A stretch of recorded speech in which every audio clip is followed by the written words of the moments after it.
Hey Winsers! Welcome back to Antique.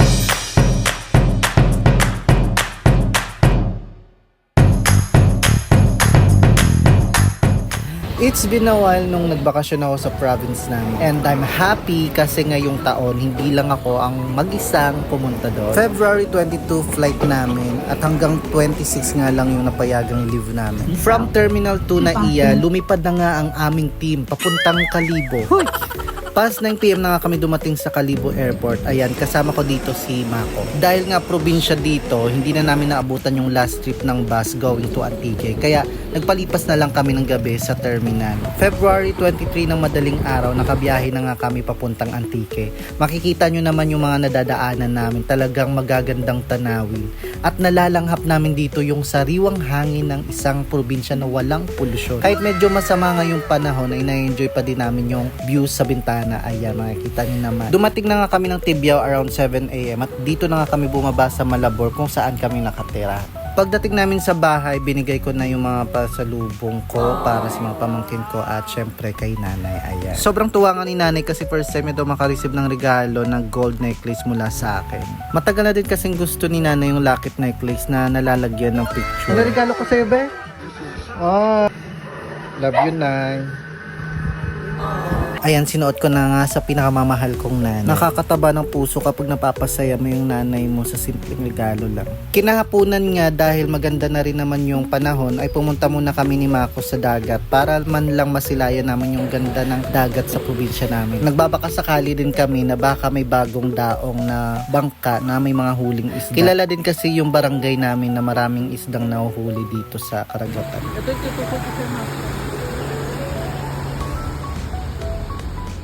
Unang gabi namin sa probinsya, alas 7 pa lang ay inaantok na kami. Kainggit naman tong mga naghaharutan ng mga aso. Kinabukasan nga, kahit medyo na ulan-ulan at may hanging amihan, walang nakapigil sa amin sa pagpunta namin sa Malalisan Island. Tawid dagat siya mula Colasia. Ito nga lang naman yung pinunta namin din sa probinsya, yung bakasyon, makapag-relax at makaligo din sa dagat. Alam mo yun. Ito nga pala yung bangkang sasakyan namin patawid ng isla. Habang lulan kami itong bangka na to para makatawid, Diyos ko, napakalakas ng hangin at ng alon. Napadasal na lang ako para safe kaming makatawid ng isla. Pero kita nyo naman, no, kahit hindi nasabihin, nag-e-enjoy kami habang nasa bangka pa lang. Yung pamangkin ko naman nalulula na sa bangka at natatakot na din sa hampas ng alon. Ganito kalalakas yung hampas ng alon, kaya dapat dala-dala mo dito yung lakas ng loob at dasal. Tanaw na nga namin dito yung isla dahil sa puting buhangin na ito.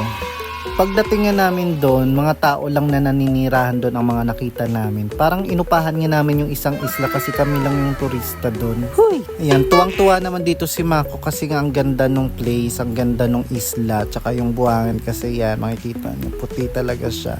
Medyo brown, medyo white, ganun.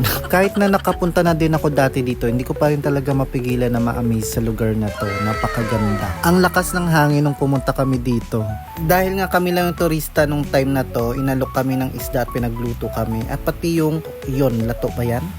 Kumain na nga muna kami ng lunch namin bago kami maligo sa dagat.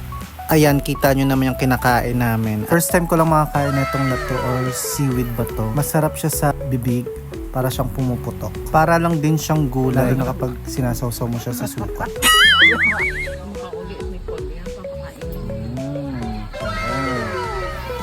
Dahil nga sa lakas ng hangin, medyo malalaki yung alon at parang sinasampal kami ng buhangin. Ang sakit. Kahit pa nga na malakas yung hangin at yung alon dito, ay nasulit pa din naman namin yung bakasyon namin dito. Na-enjoy namin yung buhangin, yung tanawin, yung dagat, yung pagligo namin sa dagat at pagtempisaw namin dito sa tubig nito. Napakalamig at napakalinaw ng tubig dito sa Malalisan Island. Sabi nila nakakaputi daw to ng singit at kulay ng balat, kaya sinubukan ko. Charot lang. We're here in Malalisan Island! Woo! Diba ang saya? So, kung gusto nyo pumunta dito, di pumunta kayo. Ayaw pumunta kami dito, may ano pa, na ulan-ulan, yan yung panahon, tsaka mahangin. Pero okay na din. Tsaka walang katao-tao. Kami lang yung bisita dito ngayong araw. So ito Malalisan. May bundok ng dito, so pwede po kayong mag hiking. Ang saya at ang sarap sa pakiramdam na makita at maranasan yung ganda at yamang likas ng iyong pinanggalingan. Hindi na nga kami nagpagabi dito at baka maabutan pa kami ng sama ng panahon kaya umuwi na rin kami. Sumunod na araw ay nag-hiking naman kami sa Barangay Importante Tibiao para naman ma-experience namin yung bundok dito sa probinsya at matanaw yung mga magagandang tanawin mula rito. So ayan, nag-hiking kami. Pupunta kami ng Bugtong Bato. Mahaba-haba pang ang lakaran nito bago kami makarating sa Bugtong Bato Falls. Kaso parang nakakaramdam na kami ng pagod. Ngayon lang din ulit ako nakaakyat ng bundok na ganito kahaba. 1 oras na nga kami naglalakad nito at tirik pa yung araw. Ganun pa man, masaya naman kaming naglalakad dito. Basta ang importante, may dala kang tubig sa ganitong kahabang lakaran.